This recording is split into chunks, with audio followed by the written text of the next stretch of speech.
This is my 1-year transformation video where I went from this to this. And I did it sustainably in the span of a year, while also having the best, most activity-packed year of my life, with plenty of travel, work, food, and if I'm being real here, probably a couple of drinks and parties too much. So my results are far from the most impressive ones you'll find on YouTube. I mean, I'm no liver king or one of those amazing and absolutely true natural transformations you'll find on YouTube Shorts, but my results are one of the most achievable ones since I didn't completely sacrifice anything to make this progress, and I'm pretty average genetics-wise. In this video, I will go over exactly what I did and didn't do so anyone with similar goals can embark on their own achievable fitness journey, after I contextualize my starting inspiration and reasons why I did this, which are also very essential to outline for you if you're embarking on your own fitness journey. For the most detailed description going further in depth about the nitty-gritty of things, plus some workout templates, bonus lessons learned, and some extra useful resources, I will give you access to an extensive document that's super useful at the end of the video. Let's dive into how I got into the best shape of my life.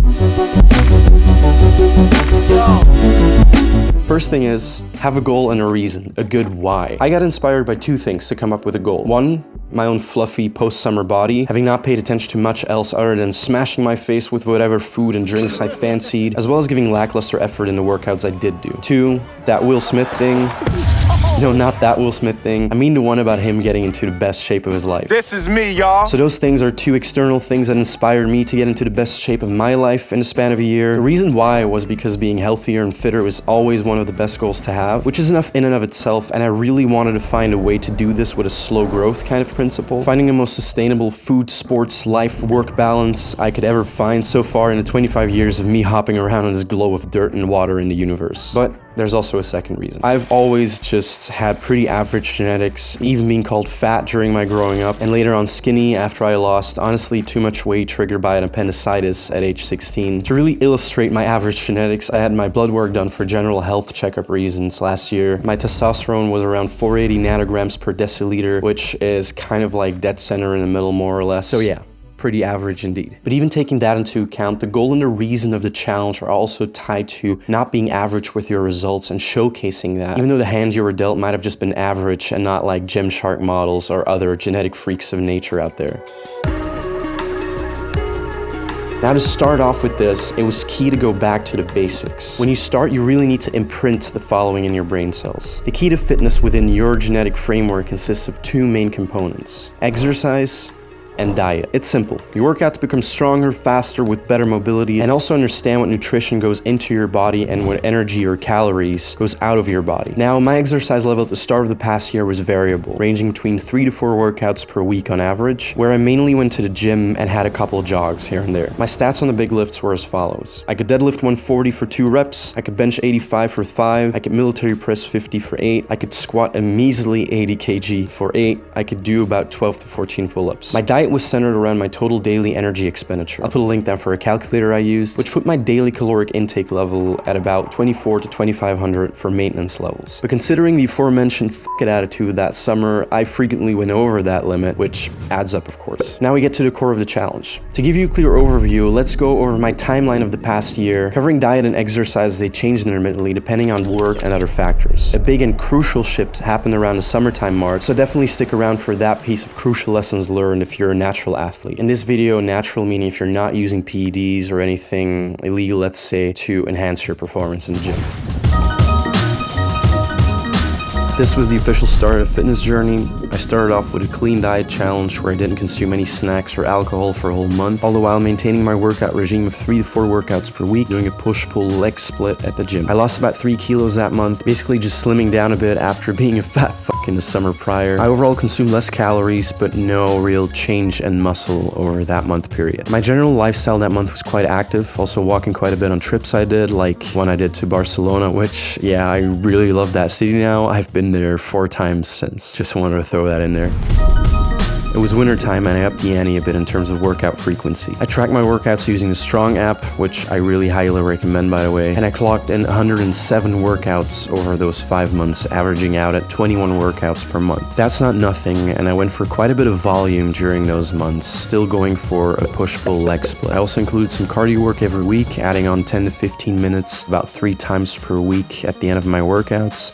and also having a 30 to 40 minute dedicated cardio session once per week. For cardio specifically, I did a combination of elliptical work, indoor cycling, and running on a treadmill. Now, by the end of this period, I was surprised that I didn't progress as fast as I expected. It kind of disappointed me a bit, and it diminished my motivation at times, which kind of led me to not always being as pushing during my workouts. In terms of food intake, nothing much had changed, but I did go out on a regular, on average probably once a week, where I consumed some alcohol. On normal days, I never drank, but I wasn't particularly paying any attention to my diet. So I hovered at around maintenance levels since my weight stayed somewhat stable during those months with some slight strength gains. Generally, I also tried to eat more proteins compared to other macronutrients. I roughly went for a 40-30-30 split of proteins, carbs, and fats respectively, but to be honest, I wasn't very strict about it or tracked it consistently. I also inserted regular supplements back into the diet, which I've consumed ever since. The supplements are basic ones. A scoop of pre-workout before the gym, usually one whey protein shake a day. I like vanilla flavored ones the best. A small dose, around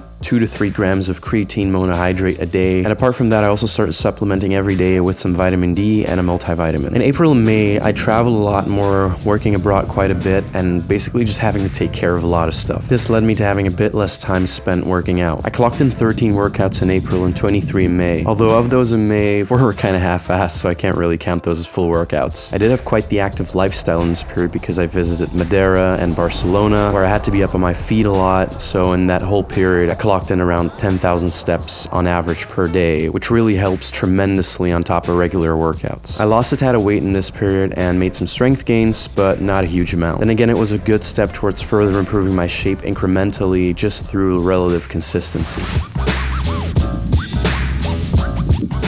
June marks the start of the summer season for me, which was honestly quite insane. I spent all but 3 weeks of the whole summer traveling around, mainly for work. This meant I had an active lifestyle, but also a very social one. I probably went to a social event like a festival or a party at least once a week on average, with some weeks going beyond that. I must admit that I probably drank a little bit too much over the course of the summer, but it felt like it was kind of necessary for me to be out and about and not worry about anything after those years of lockdowns, just to kind of like make up for a little bit of lost social time there. The summer is also where it gets interesting sports-wise. I obviously wasn't able to have a good and strict workout routine, but I did prioritize working out in some way or another, despite being abroad. Over the whole summer, counting June up to and including September, I clocked in 69 workouts, so about 17 per month on average. In July, I also started a new workout plan introduced to me by my buddy Diego. He's a personal trainer who works with Olympic athletes and is really on top of his game. I met him working for one of my clients, and I carried on with that program for the rest of the summer, doing less volume and a bit of a different set of exercises, doing a push-pull split, always training at least one part of legs on any given workout. This new workout routine made me improve a lot in a short amount of time, despite living suboptimally health-wise with the diet. The main realization was, and this is crucial,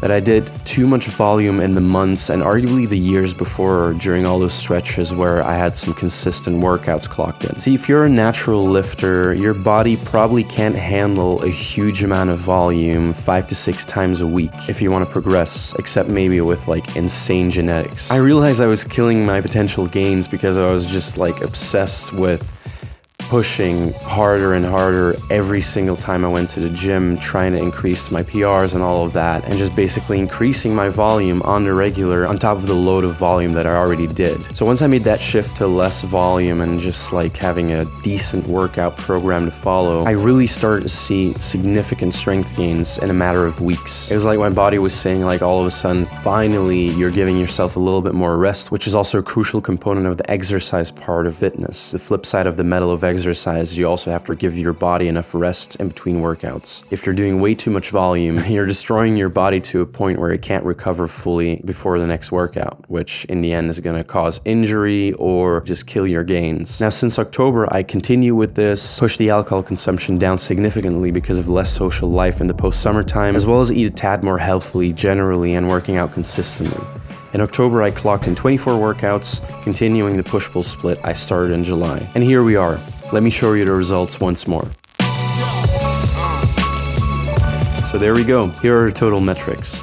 I clocked in about 235 workouts in the span of a year, averaging 4 to 5 workouts per week. My weight went from 83 down to 80, becoming leaner yet also more muscular in the process. My strength gains were significant, and to me, probably the most exciting part of it all. These are my main lifts for reference. I could deadlift 140 for 2, now I can do 160 for 4. I could bench 85 for 5, now I can bench 105 for 5. I could military press 50 for 8, now I can military press 55 for 9. I could squat a measly 80 for 8, now I can squat 110 for 7. I could do about 12 to 14 pull-ups without load, now I can do 12 pull-ups with 20 kg load. I generally am faster too, with better stamina. I don't know exactly what my 1 mile running time was at the time, but it was somewhere around 6 minutes per mile. At this point, I'm at 5:25. On gym's indoor cycle, I could have a pace of 36 kph for 3 kilometers, where I could only do about 30 to 32 kph on average before there. This is all nice and for me significant gains, but I'm nowhere near what I can max out in strength, endurance,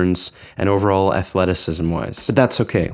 This whole video should be summarized with the following central advice. Slow growth and consistency are key. We don't want fast, jarring, yo-yo type progress that is completely unsustainable. I want to find systems that I can use to continue improving and maintaining my athleticism and health for the rest of my life without sacrificing my freedom to work and have fun as I please. I hope that's your main takeaway, if anything, from this video. Now, even if I could have, with all the information that I have and everything that happened in the last year in terms of sports, I could have made a 60-minute plus video for YouTube, but let's be honest, no one will watch a video that long, so I condense it down to some of the essentials and to show you the process most of all. But if you want a more in-depth, structured look at everything I did, including workout templates, detailed little notes, overviews, tips and lessons learned, specifics about supplements and nutrition, as well as a whole bunch of resources that help me keep on track with workouts, lifestyle, and diet, then head on over to the description or comment section to find a link that will lead you to a comprehensive, fully fleshed out digital file that I made and spent quite a lot of time on just to make sure that I give you all the information you need if you're embarking on your own journey. I really put a lot of effort into this, but I also didn't want to price it too high, so for not more than just the price of a little breakfast, snack, and a coffee at Starbucks,